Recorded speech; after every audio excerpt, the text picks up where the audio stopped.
नमस्कार, जय हिंद। स्वागत है सभी एग्रीकल्चर के शेर और शेरनियों का आपके अपने educational YouTube channel Rohit Dhiman maths पर। तो सबसे पहले बताइए कैसे हैं आप सब। उम्मीद है मुझे कि आप सभी अच्छे होंगे और अच्छे से अपनी पढ़ाई में लगे हुए होंगे और बेहतर ढंग से पढ़ रहे होंगे। हमारा यह चैनल एग्रीकल्चर के बच्चों का अपना चैनल है और यहाँ एग्रीकल्चर के बच्चों का विशेष ध्यान रखा जाता है और उन्हीं को ध्यान में रखते हुए हर एक कंटेंट इस चैनल पर डाला जाता है। इस चैनल पर आप agriculture mathematics class 11th, agriculture physics class 11th और एग्रीकल्चर केमिस्ट्री क्लास 12th फ़िलहाल पढ़ रहे हो। भविष्य में अगर चैनल को आपका प्यार मिलता है और साथ और सपोर्ट मिलता है तो अन्य विषय भी इस चैनल के माध्यम से करवाए जाएंगे। और आपका जो कॉम्पिटिटिव एग्ज़ाम्स होते हैं यूपी कैटेट वगैरह, जिससे आप आगे बीएससी और अदर कोर्सेज़ में एग्रीकल्चर के एडमिशन लेते हो, उसके लिए भी यहाँ पर क्लासेस चलाई जाती हैं। कुछ क्लासेस करवाई भी हैं मैंने पहले। तो अगर आप एग्रीकल्चर क्लास 11th 12th के स्टूडेंट हैं और आप आगे भी बीएससी में एडमिशन चाहते हैं, वो भी यूपी कैटेट के माध्यम से, तो आप चैनल को सब्सक्राइब कर सकते हैं। और मैं कहूँगा कि आपको करना ही चाहिए, क्योंकि मैं आपके लिए इतनी मेहनत जो करता हूँ ऐसा मुझे लगता है। तो चलिए दोस्तों, शुरू करते हैं अपनी आज की क्लास को। हर क्लास के बाद आपको अब से पीडीएफ प्रोवाइड करवाया जाएगा। अब वो पीडीएफ आपको किस तरह मिलेगा, वीडियो के लास्ट में मैं आपको बताऊंगा कि पीडीएफ को प्राप्त करने का तरीका क्या है। मैं आपका टीचर रोहित धीमान। चलिए शुरू करते हैं आज की इस क्लास को। आज हम पढ़ेंगे रासायनिक संयोग के नियम। चैप्टर 2 का ये टॉपिक है, मोस्ट इम्पोर्टेंट टॉपिक है, बोर्ड एग्ज़ाम्स में अक्सर पूछा जाता है। शुरू करेंगे। सबसे पहले जानते हैं कि जो रासायनिक संयोग के नियम हैं वो कितने हैं। इसके 5 नियम हैं। ये पांचों नियम आप देख सकते हैं। पहला नियम है द्रव्यमान संरक्षण का नियम, दूसरा नियम है स्थिर अनुपात का नियम, तीसरा नियम है गुणित अनुपात का नियम, चौथा नियम है व्युत्क्रम अनुपात का नियम और पांचवा नियम है गे-लुसाक का नियम। अब इनको 1 बाय 1 इनके बारे में समझते हैं, जानते हैं कि क्या क्या है इन नियमों के अंतर्गत। द्रव्यमान संरक्षण का नियम। देखिए, ये तो आपने जान ही लिया है, पिछले लेक्चर्स अगर आपने देखे हैं कि जब भी कोई रासायनिक अभिक्रिया होती है तो उसमें अभिकारक के कुछ अणु होते हैं जो क्रिया करते हैं आपस में और उसके बाद उत्पाद पदार्थ प्राप्त होते हैं। अगर आपने पिछले क्लासेस अभी तक नहीं देखी हैं, 5 क्लास हो चुकी हैं, 5 टॉपिक उसमें मैंने डिस्कस किए हैं, तो इस वीडियो के डिस्क्रिप्शन में उनकी प्लेलिस्ट का लिंक मैंने दिया है, आई बटन में भी दिया है, आप जाकर वहाँ देख सकते हैं। तो देखिए, जब भी कोई रासायनिक अभिक्रिया होती है या फिर भौतिक क्रिया होती है तो अभिकारक उत्पाद में परिवर्तित होते हैं। तो ये जो द्रव्यमान संरक्षण का नियम है, यह कहता है कि जो अभिकारक हैं हमारे पास, उनका कुल द्रव्यमान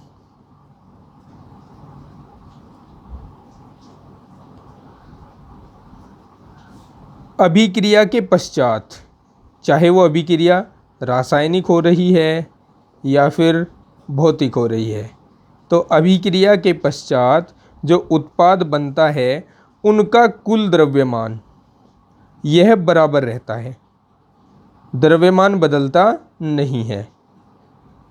ठीक है। जैसे हम उदाहरण के लिए कह सकते हैं कैल्शियम कार्बोनेट। कैल्शियम कार्बोनेट को जब हम गर्म करते हैं तो गर्म करने पर इसमें कैल्शियम ऑक्साइड और कार्बन डाइऑक्साइड बनता है। यह जो कैल्शियम कार्बोनेट है उसके 100 ग्राम को अगर हमने गर्म किया तो गर्म करने के पश्चात जो कैल्शियम ऑक्साइड है वो 56 ग्राम बनता है और जो कार्बन डाइऑक्साइड है वो 44 ग्राम बनता है। तो आप यहाँ देख रहे हैं कि पहले जो द्रव्यमान हमारे पास है अभिकारक का 100 ग्राम, बाद में इससे टूटकर जो उत्पाद बने हैं दोनों उत्पादों का कुल द्रव्यमान भी 100 ग्राम ही होगा। तो यही नियम कहलाता है द्रव्यमान संरक्षण का नियम। ठीक है, अब बात आती है इसकी परिभाषा की। तो परिभाषा किस तरह से नोट डाउन करनी है देखिए।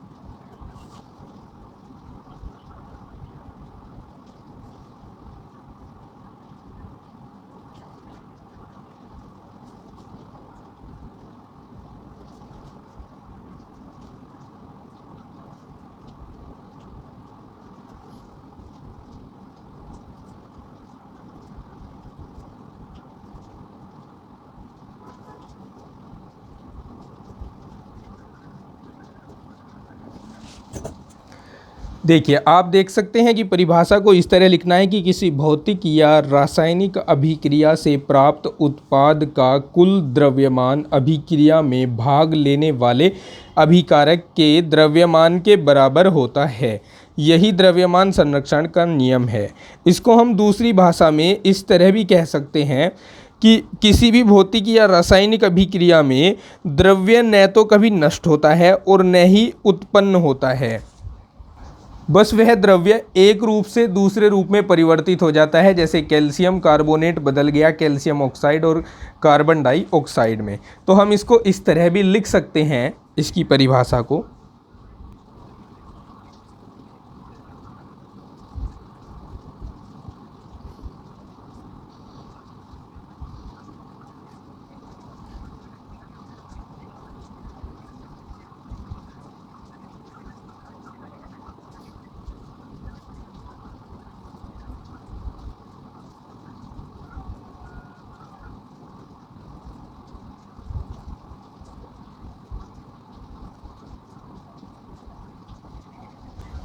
ये बस शब्द हटा देते हैं, ये अच्छा नहीं लग रहा है यहाँ पर। यहाँ यह लिखेंगे, यह एक रूप से दूसरे रूप में बदल सकता है। ठीक है, तो ये था द्रव्यमान संरक्षण का नियम। अब दूसरा नियम है स्थिर अनुपात का नियम। अब ये नियम क्या है इसको समझते हैं बाय एग्जाम्पल। एग्जाम्पल के लिए आपके पास कोई यौगिक है। अब यौगिक कैसे बनता है? यौगिक दो या दो से अधिक तत्वों के संयोग से बनता है। तो दो से अधिक तत्व होंगे आपके पास, उनके संयोग से बनेगा। ये पहला तत्व, दूसरा तत्व। तो अगर हम इसी सेम यौगिक को बनाने के लिए ये जो तत्व हैं वो अलग अलग स्रोतों से ले रहे हैं, चाहे वह किसी भी स्रोत से लिया जाए, उसमें तत्व के भार के एक निश्चित अनुपात में ये दोनों संयुक्त होते हैं। ठीक है, समझने के लिए यहाँ पर देखिए, मान लीजिए आपके पास ये जो यौगिक है वो जल के रूप में है। अब जल को आप झरने से ले रहे हैं या समुद्र से ले रहे हैं या वर्षा का जल ले रहे हैं, यानी स्रोत आपके पास अलग अलग हैं। लेकिन तीनों ही स्रोतों में क्या होगा, जो हाइड्रोजन और ऑक्सीजन का अनुपात होता है, जल को वैसे H2O कहते हैं, आपकी नॉलेज के लिए बता दूं, तो ये जो हाइड्रोजन और ऑक्सीजन का अनुपात है वो किसी भी स्रोत से इस जल को लिया जाए, इसमें 1:8 ही होगा। तो हम इसे परिभाषित कैसे कर सकते हैं, अब यह देखिए।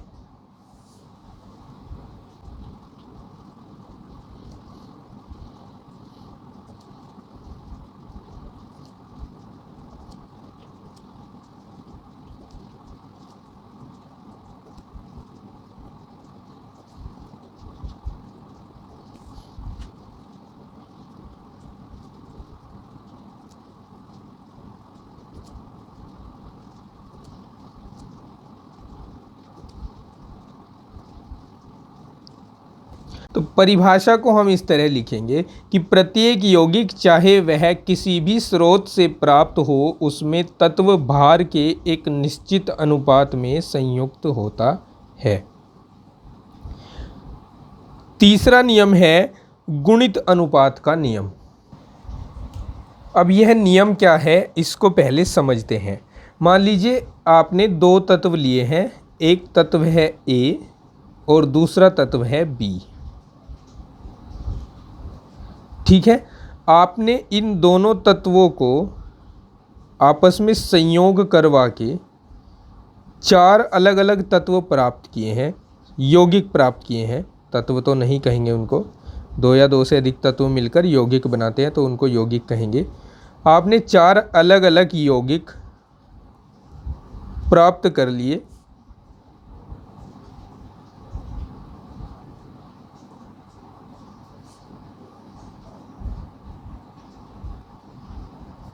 ठीक है, इसमें भी A अनुपात B है, इसमें भी A अनुपात B है दोनों का, इसमें भी A अनुपात B है और इसमें A अनुपात B है। तो यह नियम क्या कहता है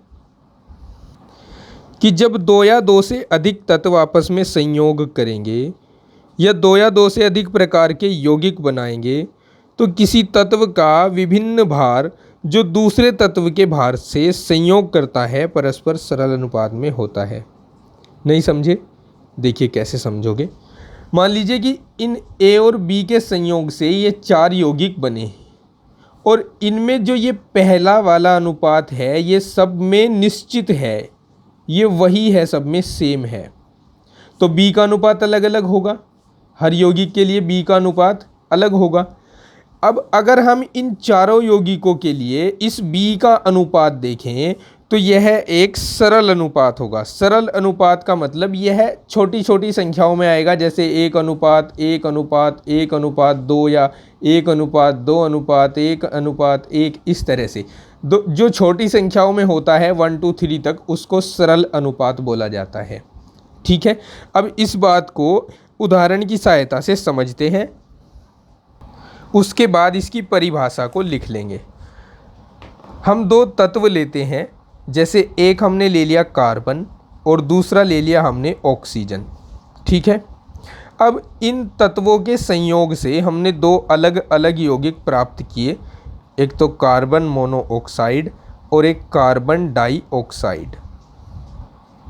ठीक है, अब अगर इनके भार का अनुपात यहाँ देखें, भार का अनुपात किनके भार का, यहाँ कार्बन और ऑक्सीजन, तो कार्बन का भार होता है 12 और ऑक्सीजन का होता है 16। कार्बन का 12 और ऑक्सीजन का 16 होते हैं, लेकिन ऑक्सीजन के यहाँ पर दो परमाणु हैं तो 32 हो जाएगा, 16 दूनी 32 हो जाएगा। अब हम यहाँ देख रहे हैं कि यहाँ कार्बन का भार तो निश्चित है, कार्बन का अनुपात निश्चित है, तो हम ऑक्सीजन का अनुपात देखेंगे दोनों ही यौगिकों के लिए। ऑक्सीजन का अनुपात होगा यहाँ से 16 और यहाँ से 32। कट सकते हैं, काट दीजिए, 16 एकम 16, 16 दूने 32। तो ये एक सरल अनुपात है और यही सरल अनुपात का नियम है। ठीक है, अब इसको परिभाषित कैसे करना है हमें, परिभाषा इसकी कुछ इस तरह लिख सकते हैं।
समझिए, देखिए,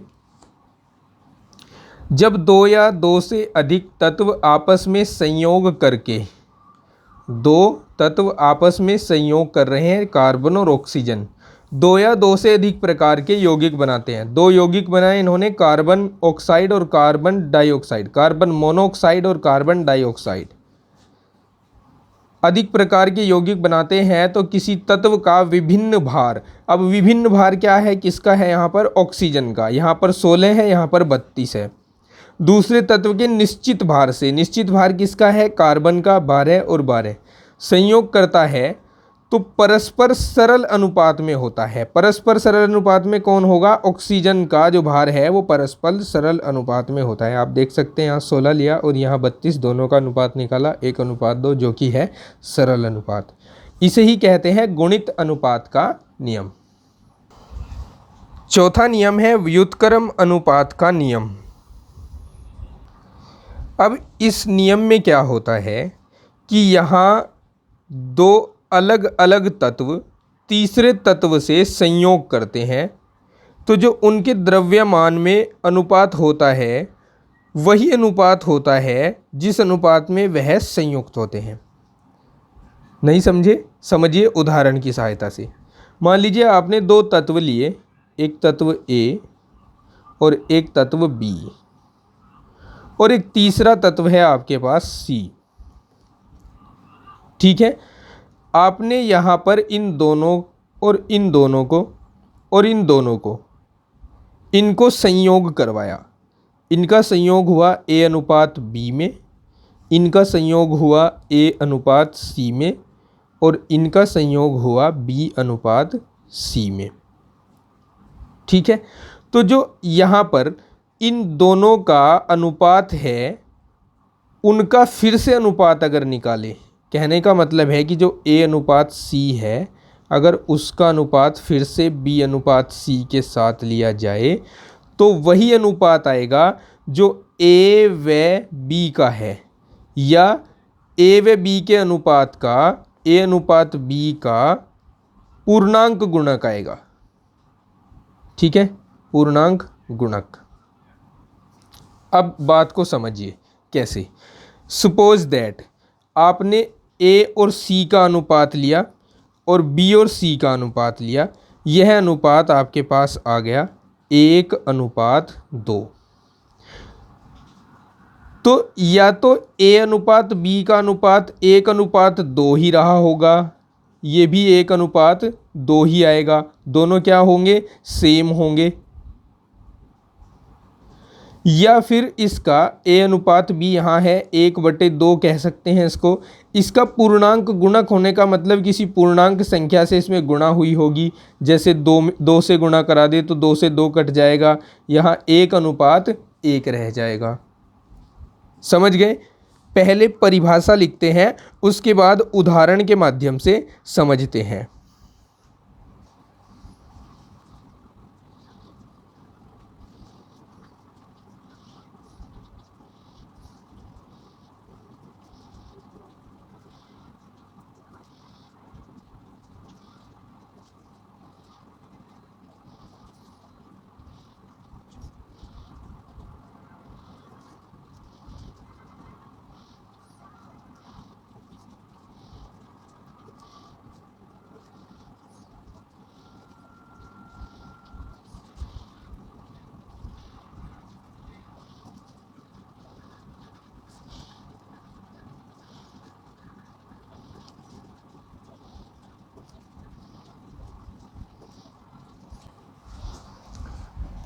अब यह तो हो गई इसकी परिभाषा कि जब दो तत्व अलग अलग किसी तीसरे तत्व से संयोग करते हैं तो उनके द्रव्यमान में वही अनुपात होता है जिस अनुपात में वह संयुक्त होते हैं। यही व्युत्क्रम अनुपात का नियम है।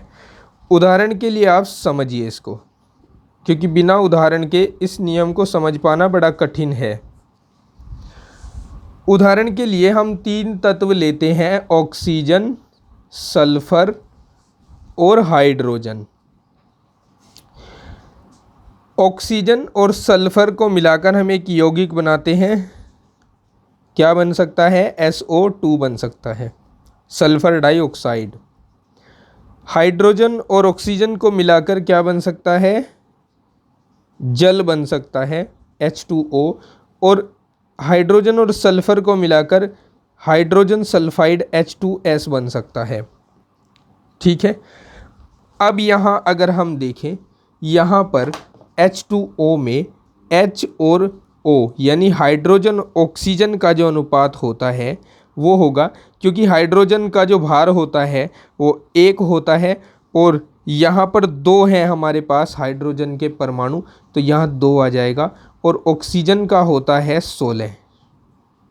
अब काट सकते हैं, काट कर हम 2 एकम 2, 2 अट्ठे 16 लिख सकते हैं, या हम इसको लिख सकते हैं 1/8।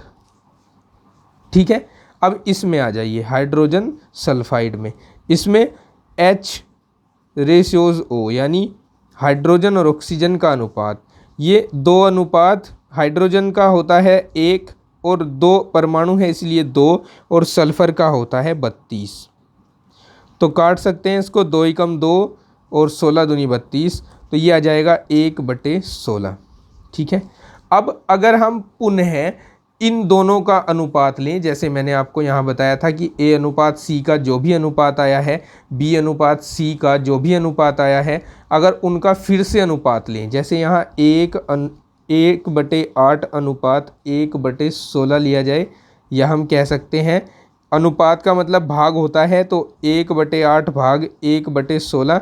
अब भाग को हटाकर गुना लगाएं तो 1/8 गुणा 16/1, यहाँ 16 को ऊपर और 1 को नीचे ले आएंगे, 8 एकम 8, 8 दूनी 16, तो यहाँ हमें मिलेगा 2/1 या 2:1। ठीक है। ये इन दोनों ही तत्वों में ऑक्सीजन और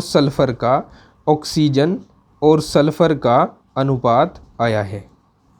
अब यही अनुपात हम पहले वाले यौगिक के लिए इन दोनों तत्वों ने हाइड्रोजन के साथ संयोग किया था, तो ये दोनों तत्व आपस में जब संयोग कर रहे हैं तो ये कौन सा अनुपात बना रहे हैं वो देखते हैं। यहाँ ऑक्सीजन और सल्फर का अनुपात निकालें तो यहाँ जो ऑक्सीजन होता है उसका भार होता है 16 और 2 परमाणु है इसलिए 16 दूनी 32 हो जाएगा, और सल्फर का भार भी परमाणु भार होता है 32, तो यहाँ अनुपात आएगा 1:1। ठीक है। अब हम 1:1 को 1/1 भी लिख सकते हैं। तो हम अगर इन दोनों को कंपेयर करें तो ये दोनों अनुपात एक दूसरे के पूर्णांक गुणक हैं। कैसे?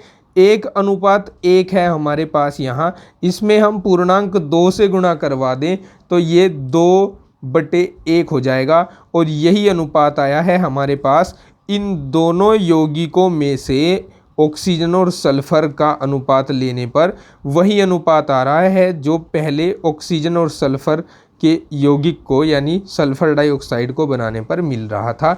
तो इसे हम कहते हैं दोस्तों व्युत्क्रम अनुपात का नियम। आशा करता हूँ आप समझ पाए होंगे, नहीं समझे हैं तो एक बार वीडियो को पीछे ले जाकर दोबारा से देख लेना, निश्चित रूप से आपकी समझ आएगा। 5वां नियम है गै-लुसाक का नियम। इसको समझिए क्या होता है कि अगर हम 2 अभिकारक ले रहे हैं, अभिकारक अणु या परमाणु जो भी कहें, और वो दोनों गैसीय अवस्था में है, ये गै-लुसाक का नियम तब अप्लाई होता है जब दोनों ही तत्व गैसीय अवस्था में हों और अभिक्रिया के पश्चात जो अन्य उत्पाद मिल रहे हैं वो भी गैसीय अवस्था में ही हों। और एक कंडीशन है कि दोनों ही अवस्थाओं के लिए यानी अभिकारक और उत्पाद दोनों ही सिचुएशन में जो ताप व दाब है वह समान रहे, ताप व दाब में बदलाव नहीं करना है। तो तब क्या होगा, तब इन सभी का जो अनुपात होगा A/B/C/D वह एक सरल अनुपात होगा। सरल अनुपात का मतलब अभी पीछे मैं आपको समझा चुका हूं कि छोटी छोटी संख्याएं आएंगी। ठीक है, परिभाषा नोट डाउन करते हैं और फिर हम एक उदाहरण की सहायता से इसको समझते हैं।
जब गैसें परस्पर रासायनिक अभिक्रिया करती हैं तो उनके अभिकारी आयतनों में व अभिक्रिया से प्राप्त गैसीय उत्पाद का आयतन परस्पर सरल अनुपात में होता है, बशर्ते सभी आयतन समान ताप व दाब पर हों। समझिए अब उदाहरण के माध्यम से। एक एग्जाम्पल लेते हैं। हाइड्रोजन है हमारे पास गैसीय अवस्था में और क्लोरीन की क्रिया हो रही है इसके साथ, ये क्लोरीन भी गैसीय अवस्था में है। दोनों का एक एक मोल लिया है हमने। एक मोल को एक आयतन भी कह सकते हैं या एक मोल भी लिख सकते हैं, दोनों ही चलेगा। एक आयतन या एक मोल जब क्रिया करते हैं तो दो आयतन या दो मोल हाइड्रोक्लोरिक गैस बनाते हैं। तो ऐसे में जो इनका अनुपात होगा हाइड्रोजन, क्लोरीन और हाइड्रोक्लोरिक गैस का, वो आप देख सकते हैं 1:1:2 होगा। जबकि यहाँ हाइड्रोजन, क्लोरीन और हाइड्रोक्लोरिक गैस के जो आयतन लिए हैं हमने वो समान ताप और दाब पर लिए हैं। तो ये था 5वां नियम, गै-लुसाक का नियम। तो आज की क्लास में हम इतना ही पढ़ेंगे। नेक्स्ट क्लास में मैं इन 5 नियम से संबंधित जो छोटे छोटे क्वेश्चंस पूछे जाते हैं बोर्ड एग्ज़ाम में वो भी आपको बताऊंगा, और जो ये विस्तृत उत्तरीय प्रश्न में पूछा जाता है उसमें मैंने आपको ये करवा ही दिया है। उसमें अगर विस्तृत उत्तरीय प्रश्न में ये आता है तो आपको सेम लिख कर आना है। ये 5 एक साथ नहीं पूछे जाते, इनमें से कोई एक एक करके पूछा जाता है, या अगर 5 एक साथ भी पूछ लेता है तो अब आप, मैं समझता हूँ कि इस क्लास को देखने के बाद इतने सक्षम हैं कि आप इन 5 को भी लिख कर आ सकते हैं। दोस्तों, अगर आपको आज की इस क्लास के जो ये नोट्स हैं इनके PDF चाहिए तो आपको क्या करना होगा, आपको जाना होगा इस वीडियो के डिस्क्रिप्शन में। वहाँ पर आपको एक लिंक दिखेगा, गूगल ड्राइव वाला लिंक। आप सभी अगर YouTube चलाते हैं तो सभी के पास अपना एक ईमेल आईडी होगा और आपने उस ईमेल आईडी को अपनी गूगल ड्राइव में भी एंटर किया होगा, यानी गूगल ड्राइव भी आप चलाते होंगे। नहीं चलाते हैं तो चला लीजिए। इसके बाद आपको क्या करना है, वह लिंक आपको टच करना है। लिंक सीधा आपको लेकर जाएगा वेरिफिकेशन की तरफ, जहाँ पर गूगल आपसे कहेगा कि वेरीफाई करो कि आप एक रोबोट नहीं हो। I am not a robot. आप स्क्रीन पर भी देख सकते हैं, मैंने स्क्रीनशॉट अटैच किए हुए हैं। तो यहाँ I am not a robot verify करने के बाद आपसे कुछ पूछेगा, जैसे चित्र की पहचान करवाएगा। चित्र की पहचान करवाने के बाद सीधे आपको जो नेक्स्ट पेज मिलेगा वो होगा रिक्वेस्ट एक्सेस का, यानी आप PDF फाइंड करने के लिए मेरे ईमेल पर रिक्वेस्ट एक्सेस भेजेंगे और रिक्वेस्ट जैसे ही मेरे पास आएगी उसके बाद नेक्स्ट पेज पर आपको कुछ इस तरह लिखा मिलेगा, your request for access has been sent. मेरे पास रिक्वेस्ट आ जाने के बाद मैं तुरंत आपके साथ इस क्लास की PDF को शेयर कर दूंगा।